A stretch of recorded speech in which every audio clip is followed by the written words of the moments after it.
는 예수 그리스도의 믿음이라는 제목을 가지고 하나님의 말씀을 전해드리도록 하겠습니다.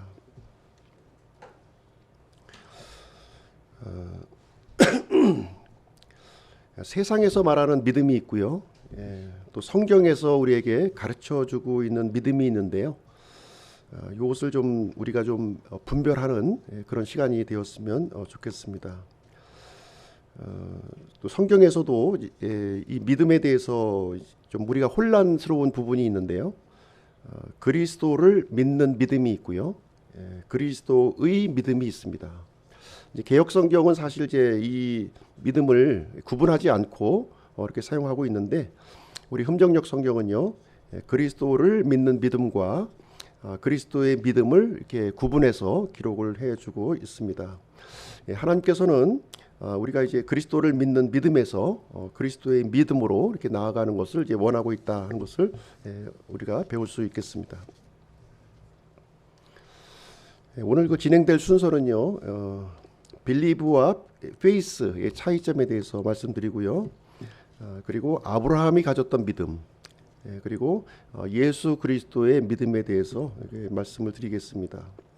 중심 내용은 예수 그리스도의 믿음으로 세상을 이기는 자가 되라 하는 내용이 되겠습니다.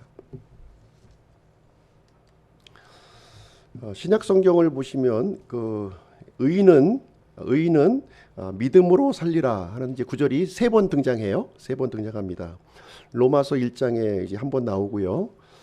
그리고 갈라디아서 3장에 나오고, 그리고 히브리서 10장에 이제 동일한 내용이 여기 기록이 되어 있습니다. 강조점이 좀 틀려요. 동일한 그 의인은 믿음으로 살리라 이렇게 되어 있지만 강조점이 틀리는 거죠.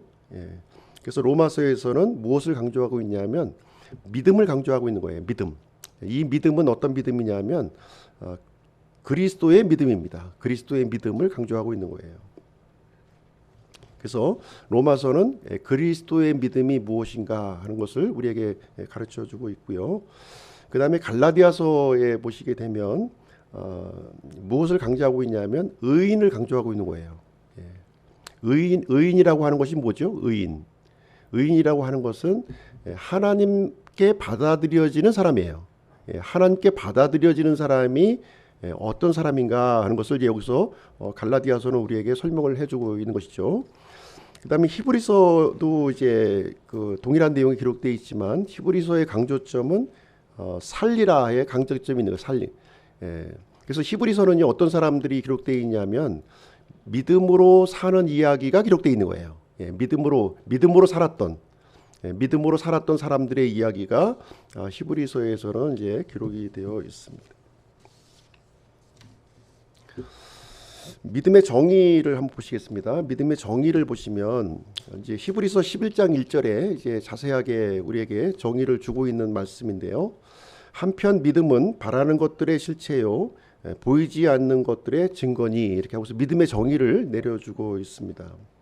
그래서 성경은 우리 이제 그 세상에서 말하고 있는 것처럼 어떤 이 막연한 바람, 막연히 이제 그랬으면 좋겠다 하는 이런 바람이라든가 이렇게 이 지극정성을 드린다고 그러죠. 지극정성을 드리는 것이 아니라는 거예요. 이 믿음이 이게 손이 이렇게 그 닳도록 이렇게 빌고 정한 수를 떠놓고 이렇게 기도하는 그런 것이 이제 믿음이 아니라는 거죠. 성경의 믿음은요, 굉장히 구체적이라는 거예요. 지금 이 말씀에서 표현해주고 있는 것처럼 바라는 것들의 실체라는 거. 실체는 눈으로 볼 수 있습니까, 없습니까? 볼 수 있는 거예요. 믿음은 볼 수 있는 거다 얘기하고 있어요. 볼 수 없는 게 아니라는 거예요. 볼 수 있는 것이다 얘기해주고 있고요. 보이지 않는 것들의 증거이다. 증거도 볼 수 있습니까? 볼 수 있죠. 증거 볼 수 없다면 증거로 채택이 될 수가 없는 거죠. 법정에서 증거를 이제 우리가 제시하지 않습니까? 증거. 그런 것처럼 믿음은 이 증거와 같이 확실한 것이라는 거죠. 확실한 것. 그것을 우리에게 정의를 내리고 있습니다. 그래서 이제 믿음이라고 하는 것은 이제 이 히브리서에서 이제 알려주고 있는 것이 무엇이냐면 하나님의 말씀에 대한 태도인 거예요. 하나님의 말씀에 대한 태도입니다. 그래서 이 하나님의 기록된 이 말씀, 이 언약의 말씀이 옳다고 신뢰하고 따르는 것입니다. 예. 내가 갖고 있는 이 생각, 내가 갖고 있는 의견을 내려놓고 하나님의 말씀이 옳다고 이렇게 붙드는 거예요. 예, 말씀을 붙드는 것이 믿음입니다. 말씀을 붙들고 말씀을 따라가는 거예요. 굉장히 구체적이죠.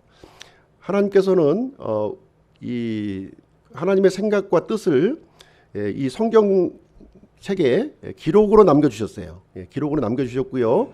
기록된 말씀을 내가 이 붙들고 따라가는 거예요.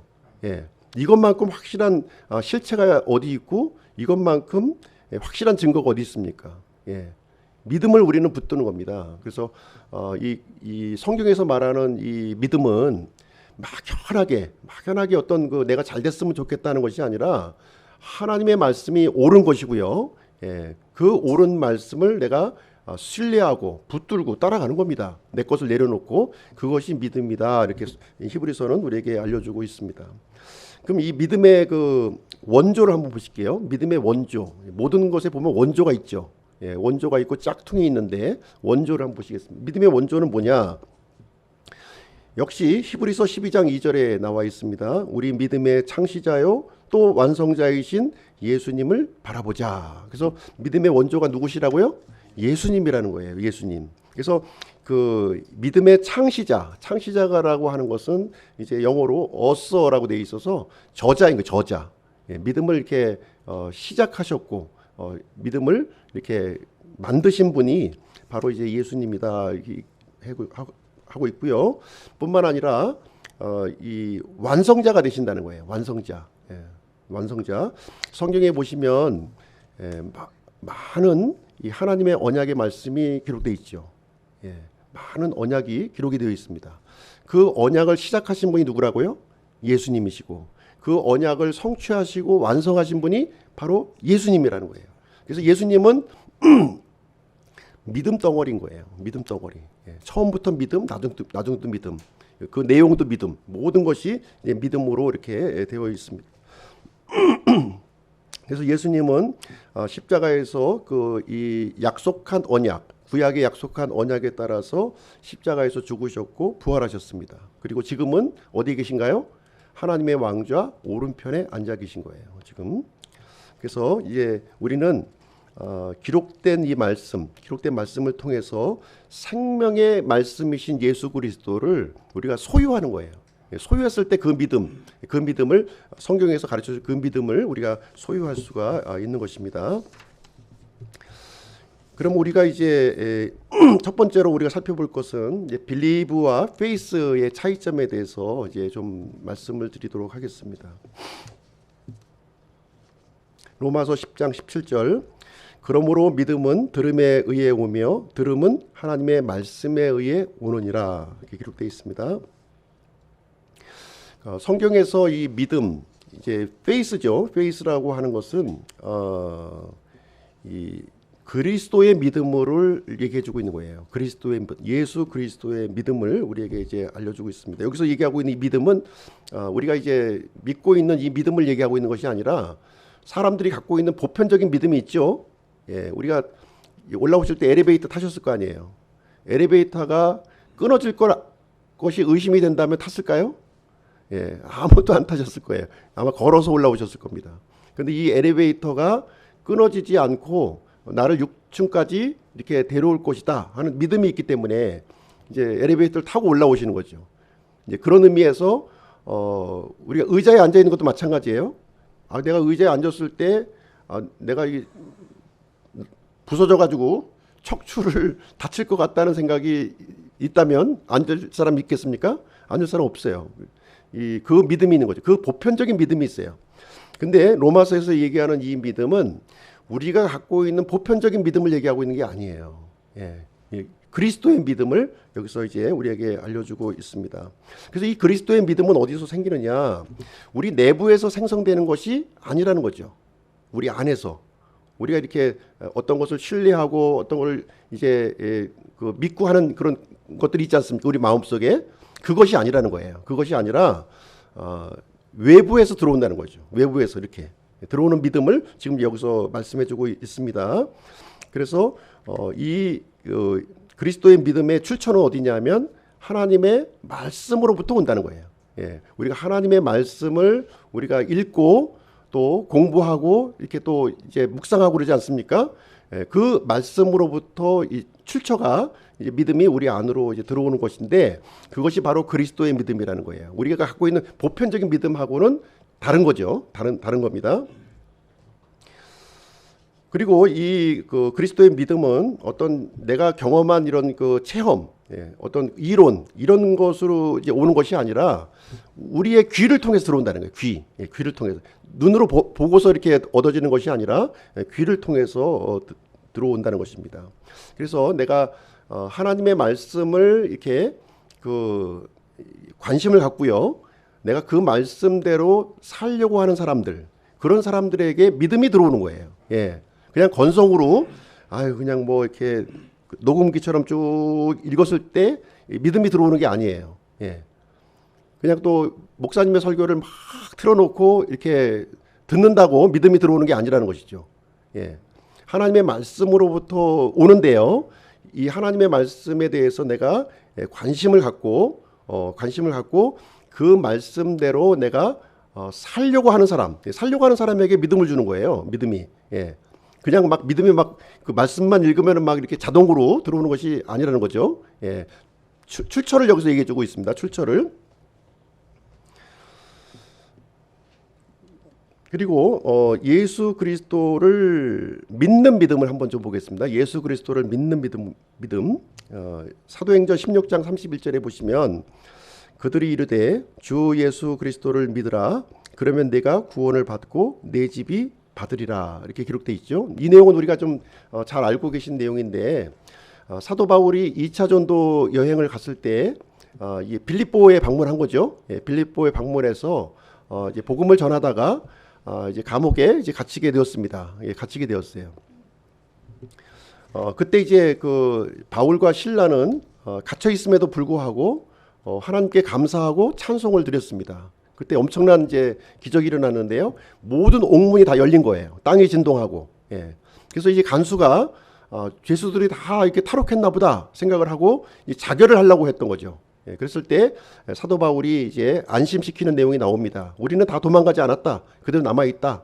예. 안심하라. 그렇게 했더니 이 빌립보 간수가 내가 어떻게 하여야 구원을 받으리까 이렇게 물어봅니다. 그러니까 바울이 주 예수 그리스도를 믿으라. 그러면 내가 구원을 받고 내 집이 받으리라. 이렇게 말씀을 해 주셨습니다. 여기서 나오는 이 믿음은 예수 그리스도를 믿는 믿음이에요. 예수 그리스도를 믿는 믿음.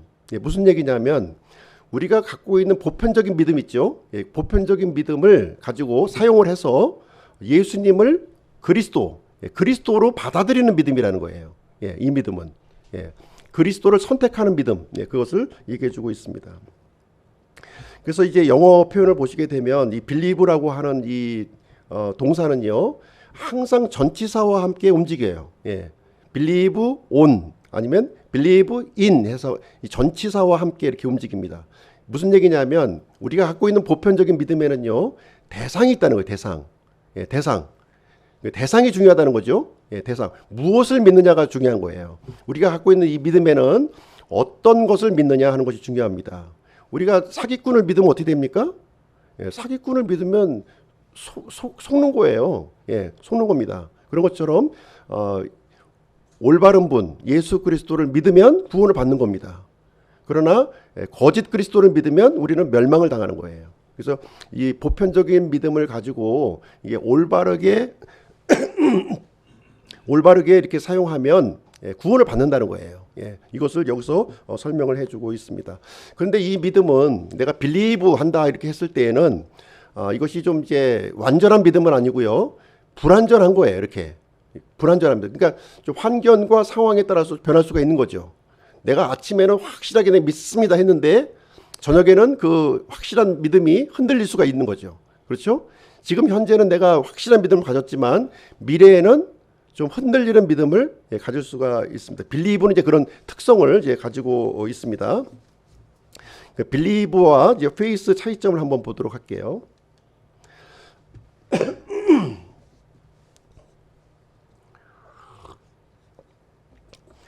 이 빌리브는 목적격인 목적이 있는 거예요. 목적이 있는 겁니다. 반면에 이 페이스는 주격이에요. 주격으로 사용이 되는 거예요. 주격이고요.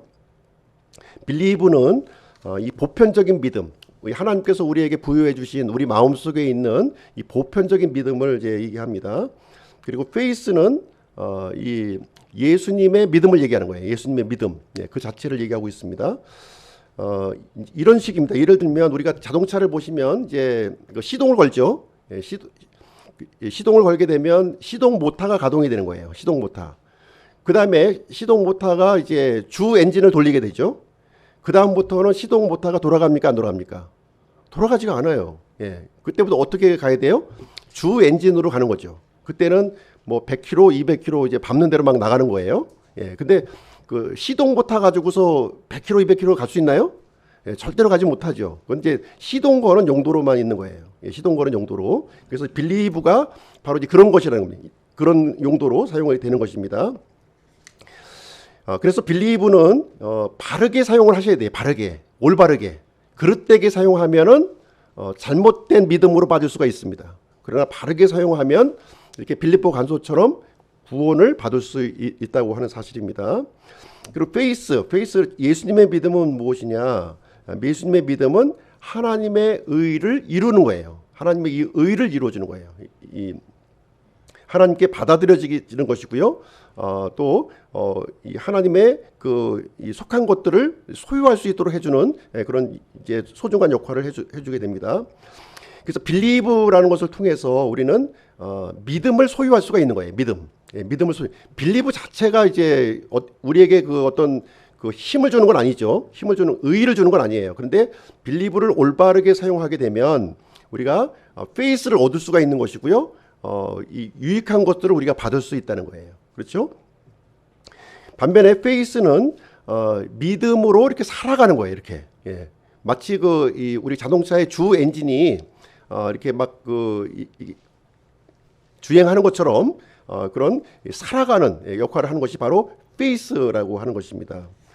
그래서 빌리브를 통해서 우리는 하나님의 백성이 될 수가 있어요. 그렇죠? 예수 그리스도를 나의 구원자요 하나님의 아들로 믿음을 통해서 이제 하나님의 백성이 우리가 될 수가 있습니다. 반면에 페이스는 하나님의 백성답게 살아가는 거예요. 하나님의 백성이 된 사람으로서 하나님 백성답게 살아가는 것을 이제 말한다. 이렇게 이해하시면 되겠습니다.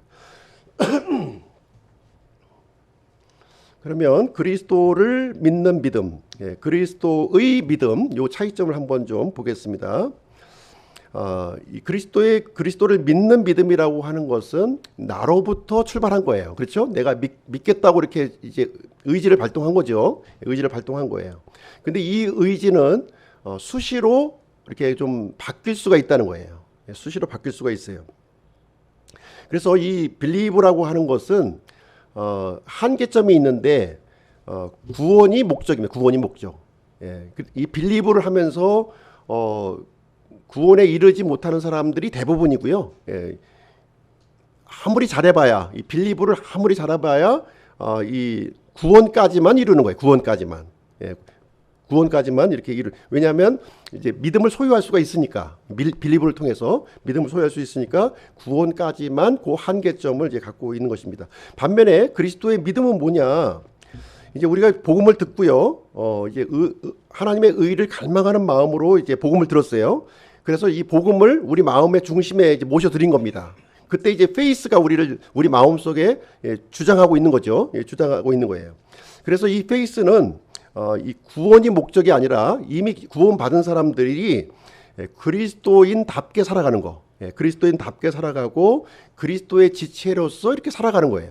좀 더 이제 이 단계가 좀 이제 더 이제 내가 믿는다, 빌리브한다 했을 때는 아무리 많이 가봐야 구원까지만 가는 거예요. 구원까지만 이제 우리가 이루는 것이고요. 반면에 이 페이스는 구원으로부터 출발을 해서 이 하나님께 받아들여지고 하나님을 기쁘시게 할 수도 있고 예수 그리스도와 닮아가는 그런 일을 우리에게 해주게 한다는 것입니다. 그래서 우리가 믿는 사람들이 이제 반드시 생각해야 될 것이 바로 이제 이 그리스도의 믿음을 우리가 발견하는 것이 대단히 중요한 거죠. 그렇죠? 근데 개역 성경으로 보면 이 그리스도의 믿음, 그리스도를 믿는 믿음을 구분하지 않고 이렇게 번역이 되었어요. 그러니까 그리스도의 믿음을 찾기가 대단히 어려운 거죠. 그래서 이제 예수 그리스도를 이렇게 계속해서 믿지만 이 가까스로 구원에 이르는 거예요. 가까스로 그 사람들은 가까스로 이렇게 구원을 이르게 됩니다. 왜냐하면 예수님을 그리스도요 하나님의 아들로 믿는데, 그렇죠? 나의 보편적인 믿음을 가지고 믿는데 그 하나님의 아들이 누구냐는 거죠. 대단히 중요하잖아요. 그리스도가 어떤 그리스도냐는 거죠. 그리스도를 믿기는 믿지만 어떤 사람들은 좀 나를 이렇게 좀 성공시켜주고 나를 이렇게 좀 부유하게 해주는 그리스도를 붙들을 수가 있다는. 예를 들면 유대인들이 그 메시아를 기다렸습니까? 기다렸죠. 어떤 메시아를 기다렸나요? 로마 제국에서 이렇게 해방시켜주는 이 정치적인 메시아, 경제적인 메시아를 기다리고 붙들었던 거예요. 근데 실질적으로 예수님은 어떤 분이셨나요?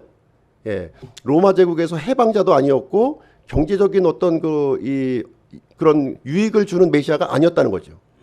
십자가에서 죽으시고 부활하심을 이제 이루시는 하나님의 언약을 이루시는 메시아로서 이 땅에 오셨다는 거예요. 그렇죠?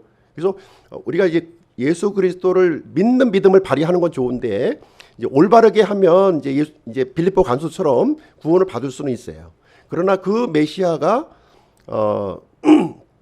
나를 이렇게 부강시켜주고 나를 이렇게 성공시켜주고 그런 그리스도로 믿었다면 구원을 받을 수가 없는 거죠. 그래서 최고 한도가 이제 구원이라는 거예요. 이 그리스도를 믿는 믿음은 바르게 믿었을 때. 그러나 그리스도의 믿음이라고 하는 것은 그렇지 않은 것이죠. 이 믿음의 본체가 우리 안에 들어와 있는 것이고요. 이 본체의 믿음을 통해서 우리는 하나님께 영광을 돌리고 하나님께 이제 의로움으로 우리가 이제 나아가는 그런 일이 이제 우리에게 생기는 것입니다. 자, 그림으로 한번 보시게 되면요. 자, 우리가 이제 하나님의 말씀을 이제 듣습니다. 하나님의 말씀을 들어요. 그래서 우리가 이제 빌리브 하면서 반응하는 거예요. 빌리브 반응하는데, 이것을 이제 여기에 보면 이제 구원에 이르는 사람도 있고, 구원에 이르지 못하는 사람도 있는 거죠. 빌리브 하지만, 우리가 교회에 많이 나오지 않습니까? 예수님 믿으려고 많이 나오지만, 구원을 실제 받은 사람이 있고, 받지 못한 사람도 있다는 거예요. 그 받지 못한 사람들은 어떤 생활을 합니까? 그냥 종교 생활하는 거예요, 그냥. 그냥 종교 생활하는 거예요. 그냥 뭐 예배 보고 때 되면 이제 주일날 되면 나오고 또 이제 예배 끝나면 돌아가고 하는 이제 종교 생활을 하게 되는 거죠. 여전히 형식에 그친 이제 신앙을 갖고 있는 것이고요. 어떤 세상과 이 자아가 부서지지 않은 상태로 이제 남아 있는 거예요. 구원을 받았더라도 마찬가지입니다. 예수 그리스도를 믿는 믿음만 갖고 있는 사람들은 한계점이 있다는 거예요. 구원이 한계인 거예요. 구원. 나는 구원 받았어. 나는 하나님의 자녀야. 그리고 내가 또 죄를 짓고 이렇게 해도 그래도 뭐 하나님이 나를 버리시겠어? 이런 식의 마음을 이제 갖고서 믿음 생활을 하는 거예요. 그러나 이 페이스를 받은 사람, 그러니까 예수 그리스도의 이 믿음을 내가 소유한 사람은 구원으로 만족하는 게 아니죠. 왜 그렇습니까? 하나님께서 구원을 주신 목적이 있잖아요. 그냥 우리를 지옥에 보내지 않으려고 우리를 구원해 주셨나요? 물론 그것도 있지만 더 높은 이 의도가 계시다는 거예요. 하나님은 우리를 구원해 주신 의도가 더 큰 의도가 있다는 거예요. 그래서 그리스도의 믿음을 우리가 소유하게 되면 이제 하나님의 그 의도에 맞는 그런 삶을 의도에 맞는 삶을 살아야겠다 하는 그런 의지가 발동이 됩니까? 발동이 되는 거죠. 발동이 되는 거예요. 그래서 내가 이렇게 믿는 믿음이 아니라 내 안에 있는 들어와 있는 이 믿음이 이제부터는 나를 끌고 가는 거죠. 처음엔 내가 시동 모터를 걸었어요. 시동 모터 가서 엔진이 붕 하고 걸렸습니다. 그 다음에는 이 엔진이 나를 끌고 가는 거죠. 엔진이 자동차를 끌고 가는 것과 같이 그런 식으로 끌고 이제 가는 것입니다. 계속 시동부터 껴놓으시면 안 되는 거예요. 다 타버려요, 다. 다 타버리는 겁니다. 그런데 이제 그 원조 믿음이 있고요. 또 짝퉁 믿음이 또 있는 거예요. 짝퉁 믿음. 원조 믿음이 있고 짝퉁 믿음이 있다. 그러니까 이제 마귀는 항상 그 이 모방을 이제 잘하기 때문에 짝퉁 믿음을 항상 이제 이렇게 만들어냅니다. 짝퉁 믿음이 뭐냐면 야고보서에 이제 나와 있는데요. 마귀의 믿음이라는 거예요. 마귀의 믿음. 마귀의 믿음이 있고요. 죽은 믿음이 있습니다. 죽은 믿음. 믿음처럼 보이는데 겉으로는 믿음처럼 보여요. 그러나 이 다른 믿음이라는 것이죠. 마귀의 믿음은 뭐냐면 지식적인 믿음입니다. 지식적인. 그러니까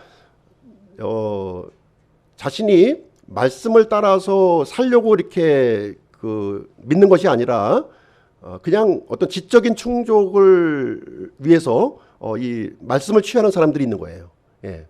그냥 그 새로운 걸 좀 알고 싶어. 알고 싶은 마음에서. 그래서 마귀도 이제 어떤 생각을 가지고 있냐면 하나님의 존재에 대한 이 믿음이 있었던 거예요. 당연히 있죠. 고백까지 했으니까요. 그래서 이런 것을 얘기합니다. 그냥 그 지식적인 믿음, 지식적인 믿음은 마귀의 믿음인 것이죠. 그리고 이제 행함이 따르지 않는 믿음이, 행함이 따르지 않는 믿음이 있는데 이것은 이제 죽은 믿음입니다. 죽은 믿음. 믿음이라고 하는 것은 이 순종이라고 하는 단어와 이렇게 같이 붙어 있어요. 믿음과 순종 붙어 있다. 우리가 순종을 통해서 의로움을 얻지 못합니다. 그러나 이미 이 믿음이 들어와 있는 사람은 순종이 드러난다는 거예요. 마치 좋은 나무를 이렇게 심게 되면 좋은 열매를 열리는 것과 같은 거예요. 나쁜 나무를 심으면 나쁜 열매가 맺히는 것처럼 우리가 예수 그리스도의 살아있는 믿음을 우리가 소유하고 있다면 반드시 좋은 열매, 믿음의 열매가 맺혀진다는 것입니다. 이것이 바로 그리스도의 믿음의 특징을 우리에게 설명을 해주고 있습니다. 그래서 야고보서도 이 부분을 강조하고 있는 거예요. 살아있는 믿음은 반드시 그 행함이 수반된다는 거예요. 행함이 수반된다는 겁니다.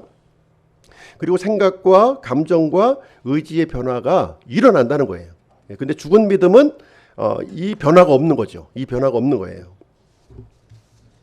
예를 들어서 한번 보겠습니다. 아브라함의 예를 한번 좀 들어보겠는데요. 아브라함의 믿음.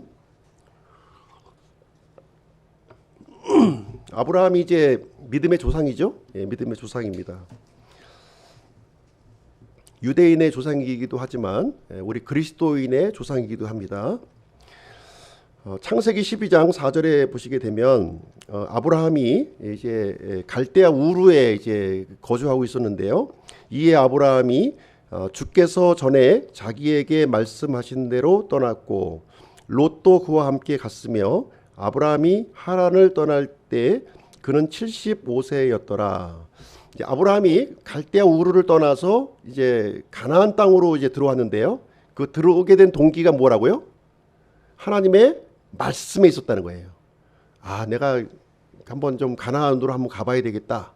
이렇게 해서 온 게 아니라 하나님께서 말씀이 이제 있었다는 거죠. 말씀을 동기로 해서 이제 그 먼 거리의 이주가 시작이 이제 된 거예요.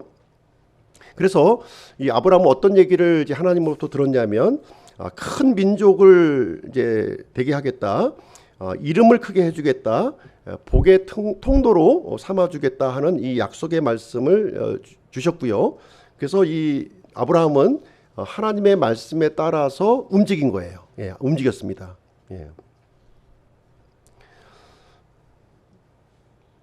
빌리브 한 거죠. 빌리브 한 거예요.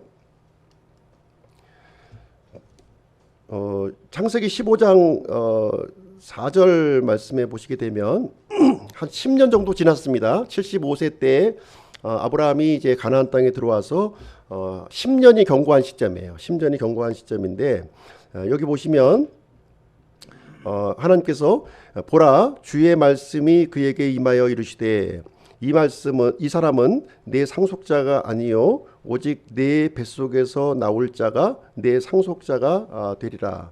이때 이제 이 아브라함은 어떤 상황이었냐면 조카 롯이 이제 잡혀갔던 것이죠, 포로로. 그래서 다시 이제 구출해 왔어요. 구출해 왔는데 굉장히 두려움 가운데 있었던 거예요. 두려움 가운데. 비록 전쟁에서 승리는 했지만 주변에 있는 많은 사람들이 자신을 혹시 죽일지 모르겠다고 하는 이 절박감에 이렇게 놓여져 있었던 거예요. 그랬을 때 이제 하나님이 나타나셨는데 어떻게 나타나셨냐면 말씀으로 나타나신 거예요. 말씀으로. 예, 말씀으로 환상 중에 이제 나타나셔서 이렇게 해줍니다. 그래서 이제 내 뱃속에서 나올 자를 이제 상속자가 되게 해주겠다. 이제 이런 약속을 해주면서 하늘의 별들을 이렇게 보여주면서 내 자손이 이와 같이 이렇게 많이 번성할 것이다. 이렇게 얘기하게 되니까 이제 이때 이제 하나님의 약속의 말씀을 아브라함이 믿습니다. 빌리브하는 거예요. 빌리브합니다. 어떤 하나님을 믿었냐면 방패가 되시는 하나님, 자신에게 큰 보상을 주시는 하나님, 약속을 지켜주시는 하나님이라고 하는 사실을 믿었어요. 구체적으로 여기서 이제 하나님을 구체적으로 알게 된 거죠. 아브라함은 이 전쟁의 승리 사건을 통해서 하나님이 어떤 분이시다 하는 것을 알게 된 거예요. 그래서 하나님은 이 방패가 되어주시는 분이시고 자신에게 큰 보상을 주시는 분이시고 자신이 하신 약속은 반드시 지키시는 분이라는 것을 믿은 거예요. 빌리브한 겁니다. 이때 이제 어떤 일이 일어났냐면 하나님께서 이 믿음을 보시고 빌리브하는 걸 보시고 하나님께서 의로 여기셨다는 거예요. 구원을 받은 거죠. 예. 아브라함이 우르에서 이렇게 말씀을 따라서 가나안 땅에 들어왔지만 믿음으로 이렇게 왔지만 그때는 구원받은 게 아니었어요. 구원받은 건 아니었고 그냥 말씀을 따라 움직인 겁니다. 15장에 와서는 하나님께 받아들여졌다는 거예요. 아브라함이. 예. 하나님을 믿음으로 하나님께 받아들여졌다 이렇게 말씀을 해 구체적으로 이제 우리가 신약 성경대로 얘기하면은 예수 그리스도를 믿는 믿음을 가진 거예요. 예수 그리스도를 믿는 믿음을 가진 겁니다. 예, 자기로부터 나오는 믿음을 이렇게 가졌고 이제 구원을 받았다 이렇게 얘기를 해주고 있습니다. 이후에 아브라함의 모습을 한번 보시게 되면 이 구원받은 자의 아브라함의 모습이 너무나도 성적표가 믿음의 성적표가 처참한 거예요. 예, 처참합니다. 16장에 가서 이집트 여종 하가를 아내로 취합니다. 그래서 이스마엘을 이렇게 낳게 되죠. 17장에 가서 보시게 되면 하나님께서 이 사라를 통해서 이삭을 주겠다고 이렇게 약속을 해요. 근데 이것을 믿지 않아요. 아브라함이 피식 웃으면서 이제 어떻게 이제 99세가 된 내 몸에서 아들을 낳을 수가 있겠냐. 86세 때는 이스마엘을 낳았지만 지금 이제 13년이 지난 이 시점에서는 난 아들을 낳을 수 없는 상황이 된 거예요. 그리고 또 사라 역시 이런 경수가 끊어졌기 때문에 이제 아이를 낳을 수 없는 불가능한 상황에서 하나님을 이제 믿지 못합니다. 창세기 20장 가서 보시게 되면 그랄 땅에서 이제 또 아내를 누이라고 속이는 그런 자기 목숨을 구하기 위해서 이제 아내를 누이라고 또 이렇게 속이는 그런 일을 여기서 하게 됩니다. 또 21장에 가서 보시면 이제 새로 태어난 이삭과 이스마엘 사이에 또 이렇게 갈등을 일으키는 이야기가 이렇게 기록되어 있습니다. 이때 이제 하나님께서요, 이 아브라함을 또 이제 시험을 하시게 되는데 창세기 22장 보시게 되면 아브라함에게 이삭을 바치라고 이제 이삭을 번제 헌물로 바치라고 명령을 내립니다. 이때 명령 내리는데요. 아브라함은 이때 어떻게 반응을 했을까요? 이때 하나님의 이 명령, 내 머리로는 도저히 이해할 수 없는 이 명령을 즉각적으로 순종하는 모습을 여기서 보여주게 돼요. 그래서 이 3일길을 걸려서 이제 모리아 산까지 가서 이삭을 이제 번제 헌물로 이렇게 바치게 됩니다. 그래서 이제 아브라함의 마음 속에는 사실 이제 아들이 있었던 거예요. 하나님을 믿긴 믿지만 하나님을 빌리브하지만 여전히 하나님과 아브라함 사이에는 이제 이 이삭이라고 하는 그 존재가 여기 있었던 겁니다. 이삭이. 그래서 하나님은 이 아브라함에게 이제 페이스를 주고 싶었던 거예요. 믿음을 주고 싶었던 겁니다. 하나님의 그 믿음을 주기를 싶었는데 여기에 이제 장애물이 하나 있었는데 이삭이라고 하는 장애물이 있었던 거예요. 이삭이라는 장애물.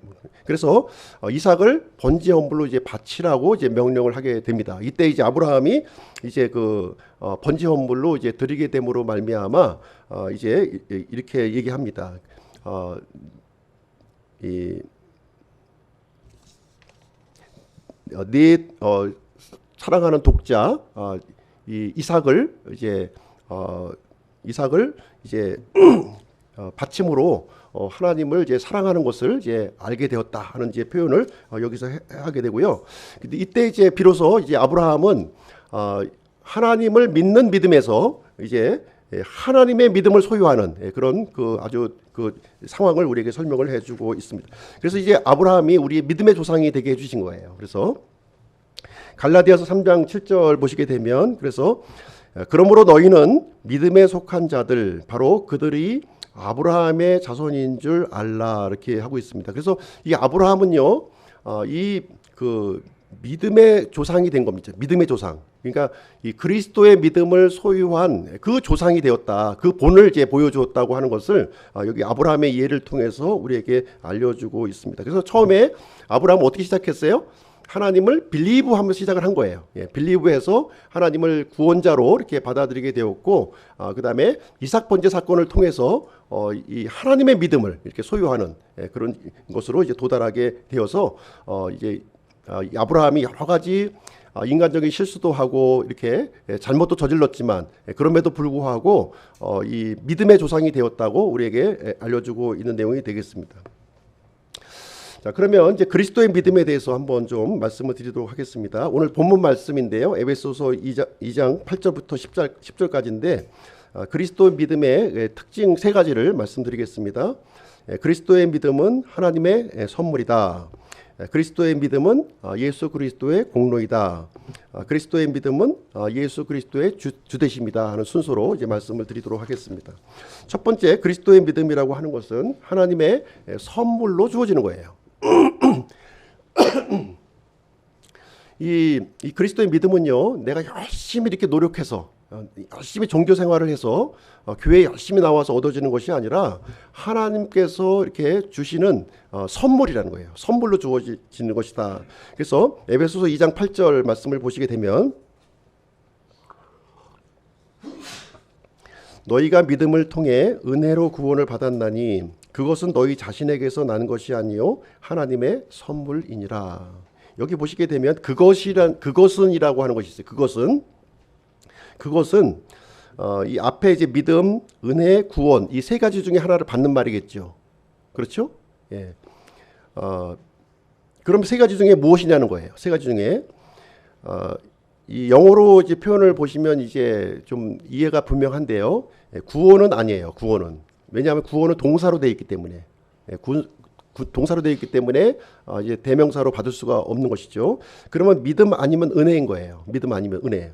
근데 지금 이제 이 에베소서에서 얘기하고 있는 것은 지금 이제 문맥상으로 보았을 때 은혜에 관련된 내용을 하는 것이 아니라 믿음에 대해서 설명하고 있는 거죠. 믿음에 대해서 지금 초점을 맞춰서 설명을 해주고 있습니다. 그래서 하나님께서 우리에게 선물로 이렇게 허락해 주신 것은 믿음을 주신 거예요. 근데 이 믿음은 어떤 믿음이냐? 바로 그리스도의 믿음이라는 거죠. 그리스도의 믿음. 그리고 구원도 하나님의 선물이 아닙니까? 이렇게 또 말씀하실 분이 있는데 이 구원이라고 하는 것은 이 믿음의 결과로 우리에게 얻어지는 것이죠. 믿음의 결과로 얻어지는 것입니다. 하나님께서는 이 믿음을 우리에게 선물로 주셨고 그 믿음의 결과로 이제 구원을 우리에게 주신 것이 됩니다. 그래서 이 믿음이라고 하는 것은 신적인 기원을 가지고 있는 거예요. 우리 사람 안에서 이렇게 만들어지고 이렇게 노력해서 얻어진 것이 아니라 신적인 기원을 가지고 있는 것이며 하나님의 선물이라고 하는 것을 이제 우리에게 알려주고 있습니다. 그러면 이 믿음, 하나님의 선물인 믿음을 이제 받으려고 하면 조건이 있는 거죠. 조건. 우리가 이제 선물을 누군가에 줄 때요, 받을 만한 사람에게 주는 거죠. 받을 만한 사람에게. 만약에 내가 이제 이 컴퓨터를 선물을 줬는데 컴퓨터를 컴퓨터의 가치도 모르고 사용할 줄도 모르는 사람에게 주겠습니까? 그렇지는 않죠. 잘 사용하고 이것을 유용하게 운영할 사람에게 아마 컴퓨터를 선물로 줄 겁니다. 마찬가지예요. 하나님께서 이 믿음이라는 이 선물을 우리에게 주실 때에는 이것을 짓밟아 버리고 무시하는 사람에게 믿음을 선물로 주시지가 않는 거죠. 이 믿음을 잘 활용해서 유용하게 쓸 수 있는 사람에게 이 믿음을 이렇게 주게 될 것입니다. 그래서 믿음이라는 선물을 우리가 받기 위해서는 하나님이 어떠한 분이신지를 알아야 된다는 거죠. 하나님이 어떠한 분이시구나 하는 것을 아는 사람들에게 이제 믿음이라는 것을 선물로 줍니다. 하나님을 전혀 모르는 사람에게 이 믿음을 줄 수는 없는 거예요. 그렇죠? 예. 그리고 하나님의 말씀이 옳다고 신뢰하는 사람에게 주어지는 겁니다. 하나님 말씀을 부정하고 하나님 말씀을 이렇게 무시하는 사람에게는 이 믿음을 하나님은 선물로 주시지 않는다는 거죠. 뿐만 아니라 이 말씀, 이 옳다고 생각하는 이 말씀을 기꺼이 내가 순종하려고 하는 사람, 그 사람에게 믿음을 선물로 주신다는 거예요. 순종할 수 있는 힘이 믿음 아닙니까? 믿음이기 때문에 그렇습니다. 그리고 죄악된 세상을 거부하는 사람들에게 이 믿음을 선물로 주는 거예요. 내가 여전히 죄를 사랑하고 이렇게 세상을 사랑하고 이렇게 이런 마음이 있는 사람에게는 믿음을 선물로 주시지 않는다는 거죠. 당연히 믿음의 결과인 구원도 얻을 수가 없는 거예요. 그 사람은요. 그래서 내가 세상을 거부하고 육신을 거부하고 이 죄악된 생활을 거부해야겠다. 하나님의 말씀대로 내가 살아야 되겠다. 하나님의 말씀이 참 지당하고 옳으신 말씀이다. 이런 선택을 하는 사람에게 하나님께서는 믿음을 주는 거예요. 그 사람만이 믿음을 올바르게 이제 바르게 사용할 수 있기 때문에 그렇습니다.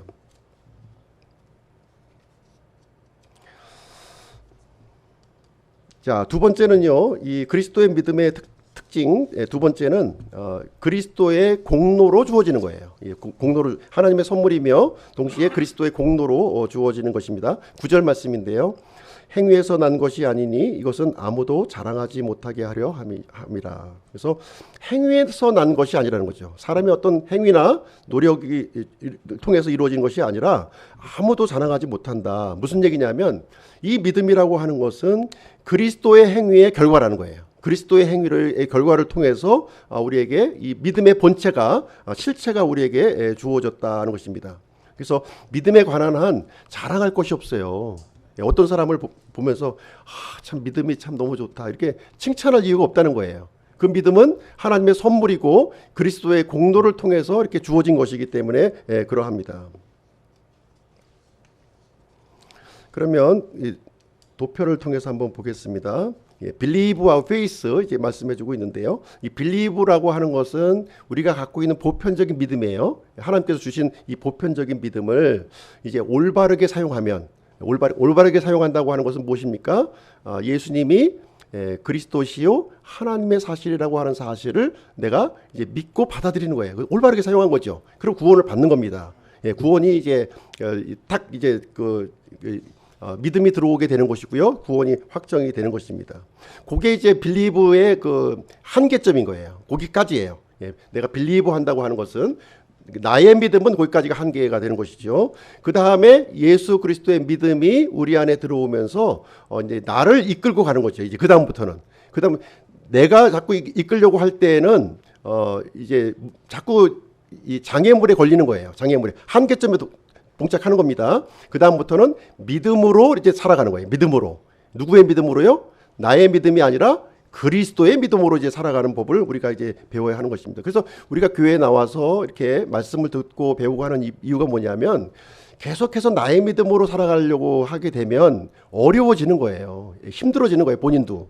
이제 그리스도의 나에게 심겨진 그리스도의 믿음으로 이제 살아가려고 할 때는 굉장히 이렇게 소프트하고요. 출력을 이제 발휘할 수 있는 삶을 우리에게 이제 살게 해준다는 것입니다. 그래서 성경에 보시면 마태복음 7장에 자의적으로 믿는 사람들이 있어요. 자의적으로 믿는 사람들. 내게 주여 주여 하고 말하는 자가 다 하늘의 왕국에 들어가지는 아니하고 오직 하늘에 계신 내 아버지의 뜻을 행하는 자라야 들어가니라.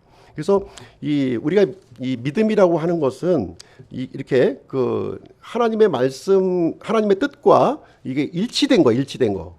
하나님의 뜻과 상관없이 내 방식대로 그냥 믿는 사람들이 있어요. 내 방식대로. 그래서 마태복음 7장에 보면 그런 사람들이 지금 여기에 있는 거죠. 이 사람들이 이 악한 영도 쫓아내고 뭐 기적도 하고 또 하나님을 위해서 많은 일을 이제 한 것으로 지금 이제 나타나 있습니다. 그럼에도 불구하고 예수님은 뭐라고 얘기해요? 지금 여기 오시게 되면 불법을 행하는 자들아, 내게서 떠나가라, 이렇게 얘기를 하고 있는 거예요. 이 사람들은 자신에게 주어진 이 빌리브를 가지고요, 올바르게 이제 구원을 받지 못한 거예요. 왜 구원을 받지 못하면서도 많은 이 종교적인 행사를 이렇게 진행을 한 겁니다. 그랬을 때 예수님과는 전혀 상관없는 자신의 뜻을 가지고서 이룬 그런 사람의 대표적인 예를 여기서 설명을 해주고 있는 것입니다. 그래서 나의 믿음을 가지고서 그리스도를 선택하고 그리스도의 믿음으로 우리가 나아가야 되는 것이죠. 이 사람들은 출발점부터 잘못되어 있다고 하는 것을 예수님은 이제 지적을 해주고 있는 내용이 되겠습니다. 그래서 우리가 구체적으로 소유할 믿음은 뭐냐? 그리스도의 믿음인데요. 이 그리스도의 믿음이 이 갈라디아서 2장 20절에 보시면 아들의 믿음으로 설명을 해주고 있는 거예요. 아들의 믿음. 같이 한번 읽어보실게요. 갈라디아서 2장 20절 시작. 내가 그리스도와 함께 십자가에 못 박혀 있으나 그럼에도 불구하고 사노라. 그러나 내가 아니요 그리스도께서 내 안에 사시느니라. 나는 지금 내가 육체 안에서 사는 삶을 나를 사랑하사 나를 위해 자신을 주신 하나님의 아들의 믿음으로 사노라. 그렇죠? 그래서 우리가 이제 구원을 받고 하나님의 이 자녀가 되었다면, 새로운 생명을 얻었다면 이제 나의 믿음으로 사는 것이 아니라 이제 아들의 믿음으로 이제 살아가는 거예요. 그래서 개역 성경에 보면 어떻게 되어 있습니까?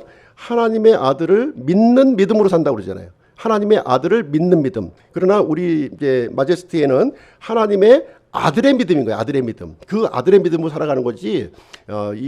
내가 하나님의 아들을 믿는 나의 믿음으로 살아가는 것이 아니라는 것입니다. 그래서 이제 예수님의 죽으심과 연합하고 예수님의 부활하심과 연합하고 그리스도와 함께 살아가는 거예요. 그리스도가 이렇게 나를 이끌고 가시는 거죠. 이 아들의 믿음으로 산다고 하는 것은 내가 이끌고 가는 것이 아니라 그리스도께서 이끌고 가시는 것입니다. 그래서 세 번째 한번 보실게요. 예수 그리스도의 이제 주대심인데요. 예수 그리스도의 주대심. 에베소서 2장 10절 말씀입니다. 10절. 우리는 그분의 작품이요 그리스도 예수님 안에서 선한 행위를 하도록 창조된 자들이니라. 하나님께서 그 선한 행위를 미리 정하신 것은 우리가 그 행위 가운데서 걷게 하려 하심이니라. 그렇죠? 우리를 이제 믿음을 주신 그 이유, 하나님의 선물로 예수 그리스도의 공로로 이 믿음을 우리에게 주신 근본적인 목적을 여기서 기록해주고 있는 거예요. 그 목적입니다. 그 목적이 뭐냐면 선한 행위를 하도록 창조가 되었다는 거예요. 우리가 선한 행위를 위해서 창조하기 위해서 우리를 이제 믿음을 우리에게 심어 주셨다고 하는 것이죠. 그래서 구원만 우리가 받으면 된다고 생각하는 사람들이 많이 있어요. 구원만 받으면 됐지. 뭐 더 필요해. 이렇게 하는 사람이 있습니다. 그러나 이것은 이제 이 믿음에 대해서 잘 모르고 있는 거예요. 이 믿음에 대해서. 그리스도의 믿음을 알지 못하고 있는 것이죠. 그래서 이 구원이라고 하는 것은 출발점인 거예요. 그리스도를 믿는 믿음을 가지고 있는 사람들은 구원이 종착점인 것으로 생각을 하고 있는 거예요. 종착점. 그러니까 이 본인의 삶이 굉장히 자유로운 거죠. 자유롭게 살아가는 거예요. 그러나 이 그리스도의 믿음, 아들의 믿음을 가지고 있는 사람들은 이제 예수 그리스도의 이 주대심, 주님 되심을 주님이 이끌어 가시는 대로 살아가는 방식으로 이제 바뀌어진 것을 우리에게 말씀해 주고 있습니다. 그래서 이제 우리는 하나님의 작품으로 빚어져 가는 거예요. 나의 어떤 야망을 이루고 나의 뜻을 이루고 나의 어떤 성공을 바라는 것이 아니라 철저하게 하나님의 작품으로 빚어가는 거죠. 하나님이 나를 이렇게 밥그릇으로 빚길 원하신다면 나는 기꺼이 밥그릇이 되어지는 거예요. 예, 하나님이 나를 도자기로 빚어지기를 원하신다면 나는 기꺼이 그 도자기의 모습으로 빚어지는 그 자세를 우리가 가져야 된다는 것입니다.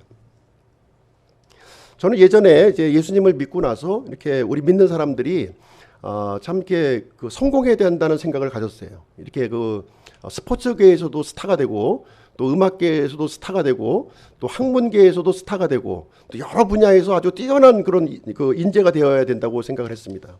그러나 예수님을 참 이 예수님 그리스도의 이 믿음을 내가 이제 발견한 이후에는 그런 것이 아니라는 거예요. 철저하게 하나님께서 기대하시고 하나님께서 원하는 방식으로 내가 쓰여지는 것이 더 중요하고 나에게 그 이 가치와 행복을 부여해 준다고 하는 사실을 알게 되었습니다. 여기 보시게 되면 이제 많은 부품들이 있잖아요. 예. 하나님은 원하시는 것은 이 그 복잡한 부품에 이 하나님의 이 크신 계획이 있는 거죠. 이 작품 속에 하나의 톱니바퀴를 되기를 원하시는 거예요. 내가 이 톱니바퀴가 되어지기 위해서는 나의 이런 자아가 부서져야 되는 것이고요. 나의 어떤 이런 고집스러운 것이 부서져야만 이것이 잘 돌아갈 수가 있는 거죠. 예. 그리고 그 솔로몬 성전을 이제 건축하는 모습인데요. 우리 그리스도인들이 이렇게 그 하나님의 전으로 지어져 간다고 그랬어요. 그래서 어떤 사람은 이렇게 널빤지로, 어떤 사람은 이렇게 또 문으로, 또 어떤 사람은 또 기초로, 또 어떤 사람은 이렇게 또 다양한 모습으로 우리가 이제 거기에 이제 맞춰서 들어가는 거죠. 예. 그래서 하나님의 나라라고 하는 것은 이렇게 그 단독으로 이렇게 있는 것이 아니라 서로 연결지어서 이렇게 있는 거예요. 관계와 관계 속에서 이렇게 연결되어 있는 모습이 이제 됩니다. 내가 살고자 하면 죽는 것이고요. 예. 내가 죽고자 하면 하나님께서 살려주시게 되는 것입니다. 그래서 우리는 연결된 부품으로 이렇게 쓰여질 수 있도록 우리 자신을 드려야 되는 것입니다. 그래서 에베소서에 보면은 이제 예수님이 으뜸 모퉁이 돌이 되심을 우리에게 말씀을 해주시고 있고요. 우리 성도들은 이 모든 건축물의 한 그 이제 구성품으로서 이렇게 들어갈 수 있도록 이렇게 맞춰주고 있는 그런 상황이 이제 되겠습니다.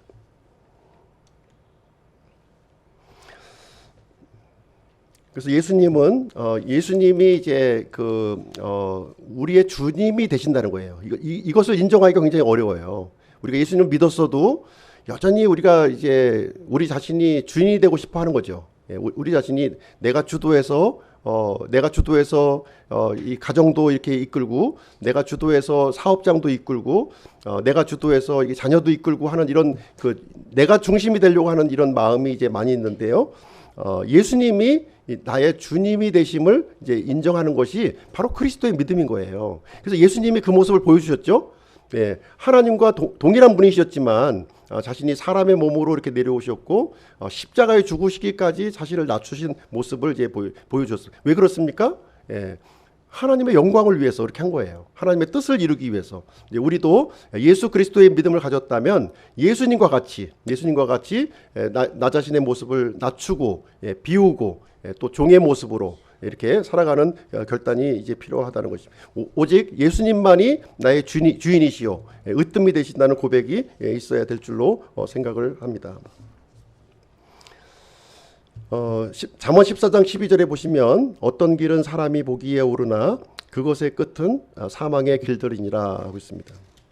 예수님은 우리 인생의 그 전 과정을 알고 계시는 분이시죠. 그렇죠? 예. 어디에 어려움이 있고 어디에 편한 것이 있는 것이 알고 계세요. 어디에 우리가 나쁜 것이 있고 어디에 우리에게 좋은 것이 있는지를 다 아십니다. 우리 인생의 목적지도 알고 계시는 분이에요. 이것을 이제 섣부른 초보 운전자가 내 맘대로 이렇게 운전해 보겠다고 하는 것이 바로 이제 불신이라는 거죠. 예, 그래서 최고의 베스트 드라이버이신 예수 그리스도께 맡기는 것, 나의 주님 되심을 인정하는 것, 내 생각을 내려놓고 나의 어떤 자존심과 이 고집을 내려놓고 주님 되심을 인정하는 것이 이 그리스도의 믿음이라고 하는 사실을 우리에게 알려주고 있습니다. 내가 계속해서 이렇게 염려하면서 운전하시겠습니까? 아니면 나의 운전대를 예수님께 맡겨드리겠습니까? 결론을 내도록 하겠습니다.